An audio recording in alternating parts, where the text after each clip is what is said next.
Running extra thermostat wires during installation prevents costly rewiring later and keeps future upgrades simple.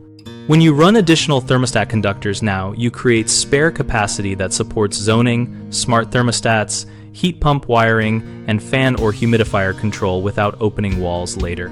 Use 18/6 or 18/8 thermostat cable from the thermostat location to the air handler or furnace because that provides 4 or 6 spare conductors beyond the usual 2 and makes future swaps straightforward.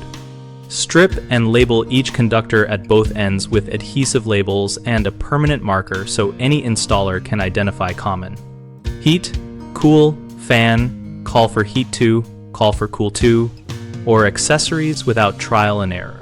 Pull the cable through a conduit or use a continuous fish tape run, so adding a low voltage pair later is as simple as fishing the spare conductor rather than refishing the whole run. Terminate unused wires on a terminal block or wire nut group at the equipment end and leave them taped and coiled neatly in the panel with labels so they are ready when needed.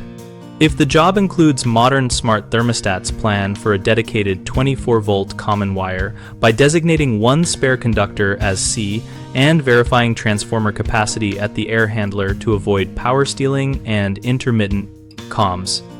Common mistakes include running only the bare minimum 2 conductors, which forces drywall cuts for upgrades, so always pull extras now to avoid future demolition. Another issue is failing to label or cap spare wires, which leads to confusion and miswiring, so mark every conductor at both ends and secure unused wires out of the way. A third problem is assuming wall cavities will allow easy fish runs later when insulation or fire stop plates block access. So either run conduit, drill strategic access holes, and install grommeted access plates, or pull the full cable now to eliminate guesswork. BigHomeProjects.com connects homeowners with local contractors and helps contractors find work by listing projects and letting both sides post and respond. We also host a discussion community where we share installation tips, wiring diagrams, and practical troubleshooting advice for thermostat upgrades.